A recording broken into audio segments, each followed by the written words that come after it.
Kecamatan Leksono, Sukoharjo, Watumalang. Dulu masuk Dapil 2 ya? Ya, sekarang Dapil 2. Nah, saya punya tinggalan yang sampai sekarang masih fungsional itu gedung. Saya punya gedung, mungkin butuh waktu tidak sampai 1 periode lah ya. Setengah periode saya sudah bisa dilihat. Kalau setengah periode berarti kan 2 kali pembahasan kebijakan anggaran ya. Saya berani apa istilahnya berlomba atau berani diuji ya. Berani periode. Di provinsi saya juga anggota Banggar 1 periode. Jadi tahu celah-celah anggarannya di mana, bagaimana saya harus melakukan komunikasi dengan siapa. Waktu luang. Punya waktu luang? Punya, mari kita bicara. Punya waktu luang? Punya, mari kita bicara. Silakan Pak. Siap, terima kasih. Oke. Baik, teman-teman yang menyenangkan, kembali lagi bersama saya Ihsan TV Tabung di program Waktu Luang. Hari ini kita sudah bersama dengan teman saya dari Watumalang, Sukoharjo. Beliau adalah Pak Hasan, Mas Hasan lah, biar lebih enjoy. Panggilnya Mas atau Kang, jangan Pak.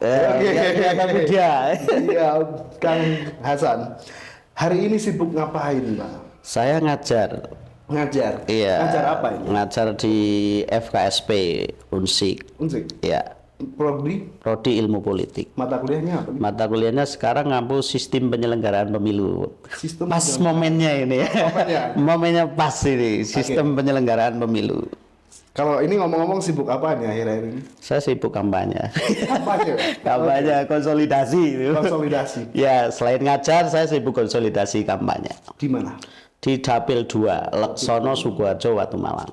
Oke, penyelenggaraan pemilu. Iya. Kang Hasan, ini penyelenggaraan pemilu Indonesia ini seperti apa? Ya masih belum bagus ya, tapi menuju ke era bagus sudah mulai ini, sudah mulai demokrasi kita sudah mulai demokrasi yang terbuka, yang partisipatif gitu ya, sudah mulai ke situ, tetapi pragmatismenya masih ada. Pragmatisme? Ya, pragmatisme politik pemilih itu masih ada dan cenderung besar. Nah ini yang menjadi tanggung jawab anak-anak muda, menjadi tanggung jawab lembaga pendidikan gitu ya, untuk menyadarkan masyarakat agar menjadi pemilih yang lebih rasional, yang lebih visioner gitu ya. Oke. Pragmatisme itu kan sudah dari dulu memang banyak nih. Yeah. Apalagi Kang Hasan ini kan nggak pertama kali ini nyalon. Yeah. Calon beberapa kali, perbedaannya kampanye hari ini apa yang paling menonjol di masyarakat? Sekarang ini soal-soal kebutuhan masyarakat ya, soal fasilitas umum masyarakat, terutama soal jalan, soal air bersih gitu ya, soal tempat pendidikan yang layak gitu ya, itu yang umum. Tapi ada yang sifatnya itu ke personal soal rumah yang tidak layak huni, itu juga lumayan masih banyak di Wonosobo gitu ya. Kemudian soal pengangguran juga banyak di Wonosobo, angka kemiskinannya juga lumayan tinggi. Ini menjadi persoalan-persoalan negara yang harus diselesaikan. Oke, kalau melihat dari angka kemiskinan nih, memang indikator kemiskinan Wonosobo selalu menjadi momok ya. Ini. Setuju nggak ketika Pak Kang Hasan ini belusukan katakanlah di desa-desa di wilayahnya, angka kemiskinan itu benar ada? Benar ada, tetapi tidak sesuai dengan data yang sebenarnya. Kalau saya melihat, saya kan pernah jadi DPR provinsi nih. Sebenarnya agak malu juga melihat tampilan Wonosobo itu angka kemiskinannya termasuk tertinggi. Tertinggi angka kemiskinannya. Tapi kalau saya bandingkan itu ya dengan misalnya kabupaten lain, di Kebumen, dulu saya dapilnya Kebumen provinsi ya, itu sebenarnya lebih sejahtera orang Wonosobo. Oh ya? Dengan orang daerah Brebes yang pesisir itu sebenarnya lebih sejahtera orang Wonosobo. Dengan orang-orang di Grobogan itu saya melihat real ya, itu lebih sejahtera orang Wonosobo. Daya beli masyarakat Wonosobo itu sebenarnya tinggi, tetapi di tampilan data itu memang miskin Wonosobo. Memang kalau melihat situasi Wonosobo itu kalau jam 9 malam sepi ya. Tetapi kalau kita melihat dari unsur jual beli, contohnya handphone, konten handphone sekarang di desa-desa udah banyak. Orang beli handphone nih. Ada kesenjangan apa menurut Mas Kang Hasan ini? Ya, ini ada soal data yang menurut saya harus dibetulin ya. Data statistik angka kemiskinan Wonosobo ini harus dibetulin, dan ini adalah tanggung jawab pemerintah Wonosobo untuk bisa membetulkan itu. Tentu dengan konsekuensi ada program-program yang memang secara real mengarah untuk pengentasan kemiskinan. Secara real. Ya, secara real harus ada program dan anggaran untuk pengentasan angka kemiskinan. Pernahkah program itu disuarakan waktu dari DPR dulu? Saya dulu pernah, misalnya karena basisnya masyarakat Wonosobo itu kan pertanian ya, mayoritas masyarakat Wonosobo itu petani.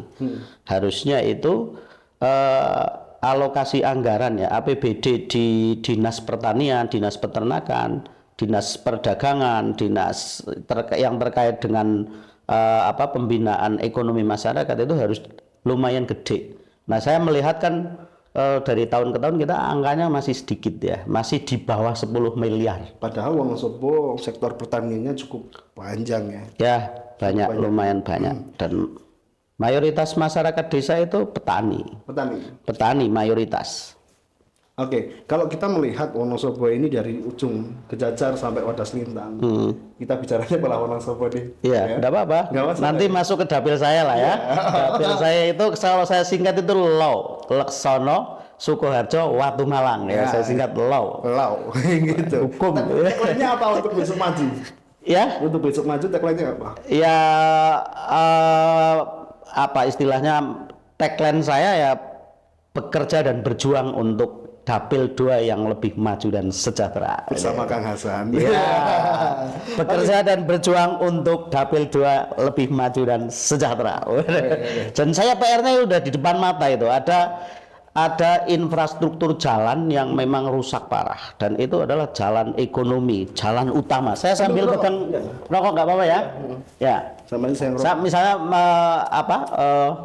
melihat jalan di ruas jalan Sempol sampai Nggarung Lor. Itu jalur ekonomi, jalur utama. Salak ya? Ya, jalur pendidikan, jalur ekonomi itu ya, tapi masih rusak parah.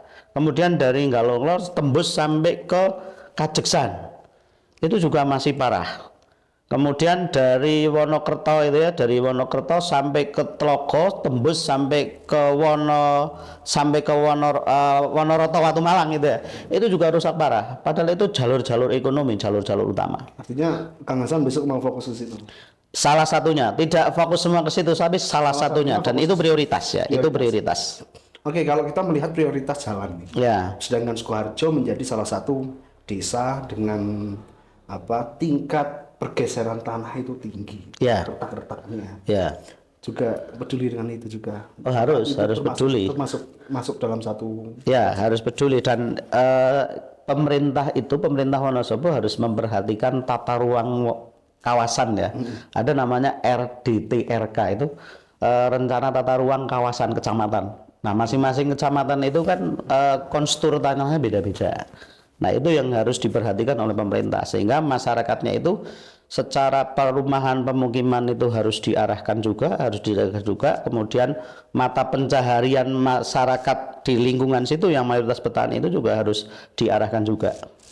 Oke, kalau kita melihat film yang diproduksi sama teman-teman Tabung Kreatif Digital, filmnya judulnya Suryaman, itu salah satu satu setting lokasinya ada di Sukoharjo, di mana itu memperlihatkan situasi sekolahan SD, yaitu SD 2 ya, SD 2 di Nggarung Lor atau Kali Bening ya kayak saya. Kali Bening ya. Kali Bening ya. SD 2 Kali Bening itu yang retak. Iya, betul. Apakah itu sampai saat ini?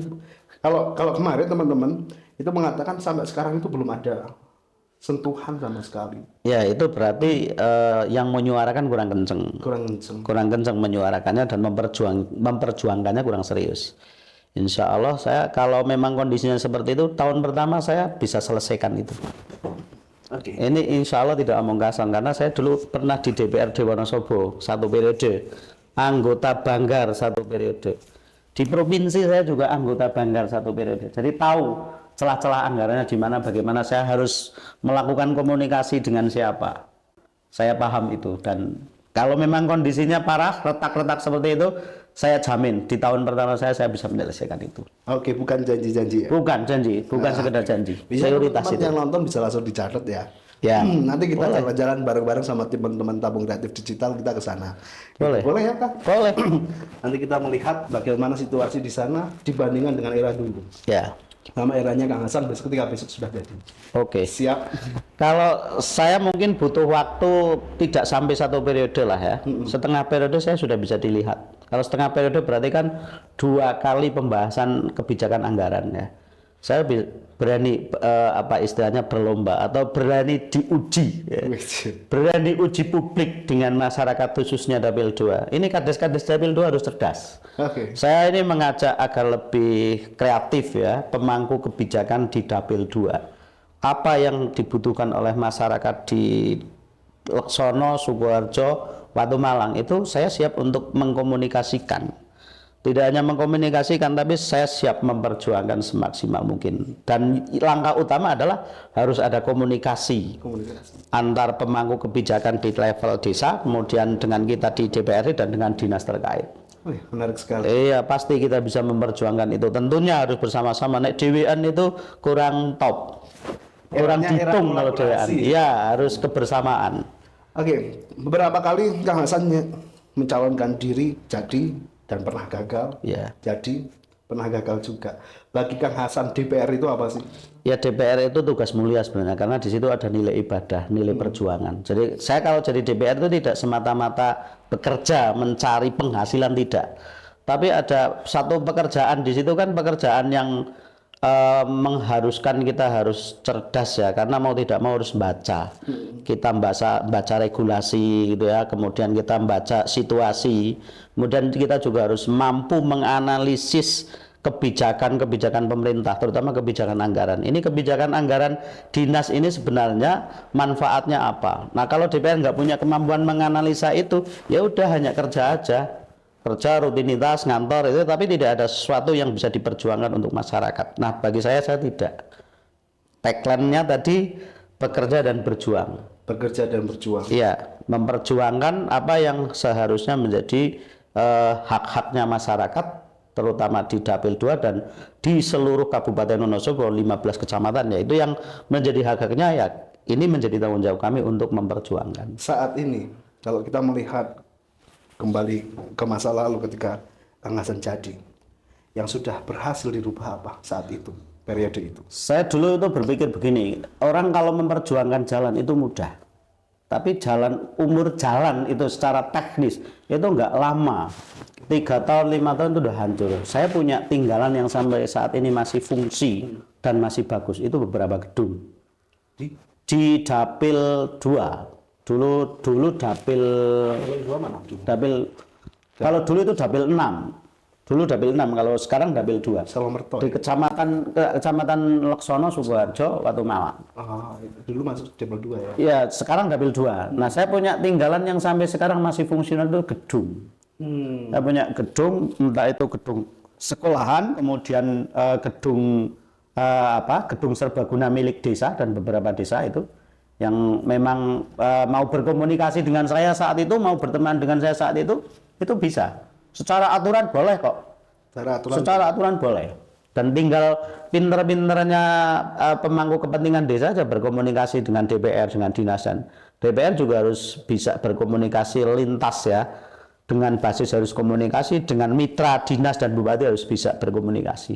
Karena DPR nggak bisa sendiri, harus bersama-sama. Harus bersama-sama. Iya. Hari ini ketika era media sosial, anak-anak muda selalu menggunakan media sosial sebagai referensi untuk melihat siapa sosok yang akan maju menjadi DPR. Nah, kalau ketika Kang Hasan melihat fenomena hari ini, anak-anak muda cenderung lebih punya literasi yang cukup banyak untuk melihat sosoknya dari kacamata buzzer sosial media. Apakah Kang Hasan juga menggunakan itu? Ya harus, saya harus menggunakan itu karena trennya dan zamannya sudah masuk ke zaman digitalisasi. Era medsos itu kita jangan sampai menjadi caleg yang gaptek, caleg yang ketinggalan zaman ya. Insya Allah soal-soal itu kita sudah lama pakai gitu ya. Tinggal kita kontennya aja kita perbanyak itu. Bolehlah nanti kita Iya, kita bantulah untuk bikin konten yang menarik bagi anak-anak muda khususnya di Wonosobo, di Dapil 2 khususnya. Ya, kebetulan kameramen kita juga anak Malang tuh. Setelah ini saya sudah dapat suara gratis di Malang 1. Sak keluargane, sak koncone. Keluargane bapaknya piro, Bro? Sak keluargane, sak koncone. Luar biasa sekali. Kita bicara dengan Kang Hasan ini di segmen pertama ini. Nah, Tapi nanti kita mau bicara lagi karena kita ada commercial break yang akan lewat ini. Tapi tetap sediakan waktu luang buat saya yang ada. Siap. Nanti kita Selalu bicara lah. lagi. Tetap di waktu luang punya waktu. Mari kita bicara. Bicara bersama.